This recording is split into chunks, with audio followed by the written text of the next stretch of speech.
Baik, selamat sekali lagi untuk warga Yogyakarta. Selamat. Tadi yang disapa langsung oleh rekan kita Arga Dumadi di sana. Semoga tadi yang diharapkan tentunya kita bisa terus mengupayakan yang terbaik ya. Betul. Dan saling memberi manfaat katanya. Oke, kita juga akan ajak pemirsa, ini masih berlangsung juga sidang pembunuhan berencana Brigadir Yosua Huta Barat. Kita akan ajak ke Pengadilan Negeri Jakarta Selatan, Anggia Eboni. Silakan. Ya, pemirsa, Majelis Hakim menjatuhkan vonis terhadap terdakwa Kuat Ma'ruf 15 tahun penjara. Vonis yang dijatuhkan Majelis Hakim ini hampir 2 kali lipat dari tuntutan yang sebelumnya disampaikan oleh Jaksa Penuntut Umum 8 tahun penjara.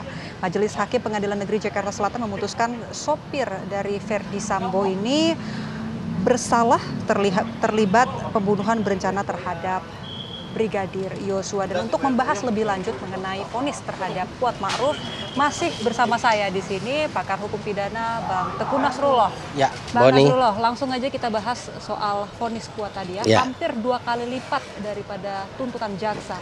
Bagaimana Abang melihat? 2 kali lipat kurang 1 tahun ya. Sebenarnya bagi dalam praktek peradilan sering terjadi putusan hakim berbeda jauh dengan tuntutan jaksa.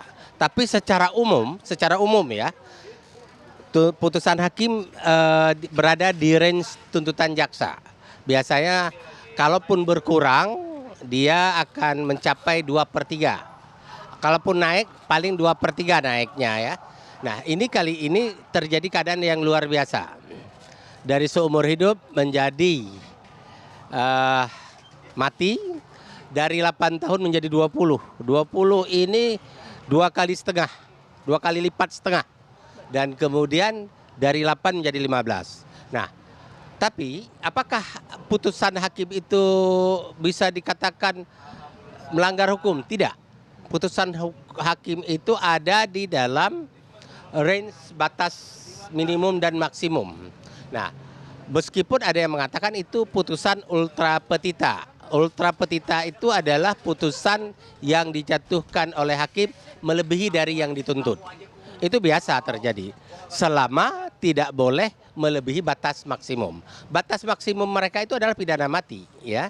Nah, saya melihat dalam kasus Kuat Ma'ruf ini menurut hakim yang saya dengar dari pertimbangan hukum tadi, ini Kuat Ma'ruf ini terbukti dia terlibat di dalam perencanaan pembunuhan. Walaupun dia tidak secara fisik melakukan pembunuhan, dia ada di dalam bagian mata rantai perencanaan pembunuhan terhadap Yosua. Oleh karena itu, hakim pasti akan menjatuhkan pidana, menghukum dia terbukti melakukan tindak pidana perencanaan pembunuhan. Nah, masalahnya adalah berapa tahun harus dijatuhkan oleh hakim.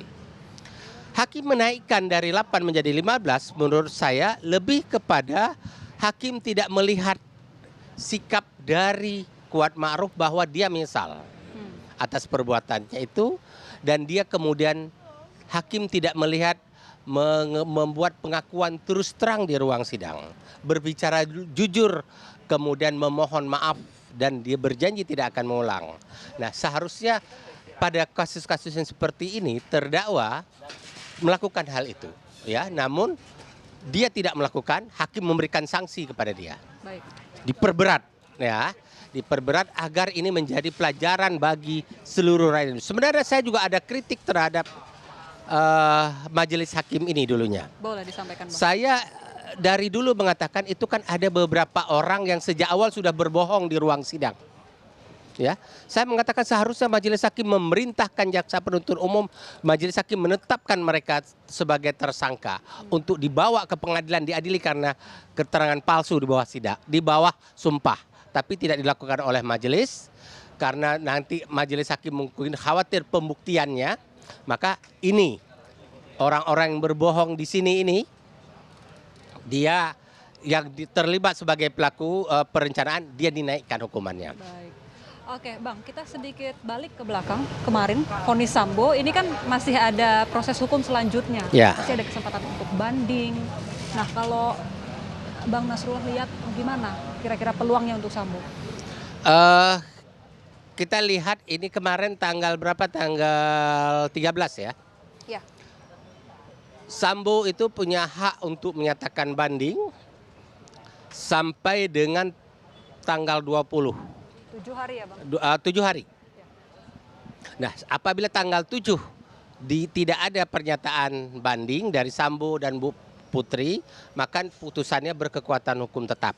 Namun begitu mereka banding, ya, otomatis perkara ini akan diperiksa oleh Pengadilan Tinggi DKI nanti, ya.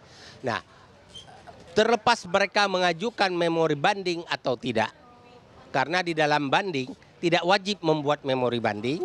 Nah, asal dia sudah menyatakan banding dalam tenggang waktu yang diatur undang-undang, Pengadilan Tinggi pasti akan memeriksa perkara itu.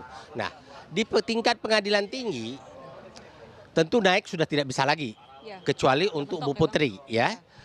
Untuk Sambo sudah maksimum, turun ada kemungkinan, Jadi sangat kalau mungkin Pak Sambo turun. pasti banding ya Bang? Bisa Pak, dibilang. saya asumsi saya ya, belum tentu benar. Ya. Pak Sambo akan menggunakan haknya untuk banding, ya. Kalau dia tidak menggunakan haknya untuk banding, ya berarti dia sudah pasrah bahwa inilah putusan yang adil bagi dia. Ikhlas gitu ya Bang. Bang, masih ada sejumlah pertanyaan lagi, tapi kita tahan dulu. Usai jeda, tetap bersama kami, pemirsa.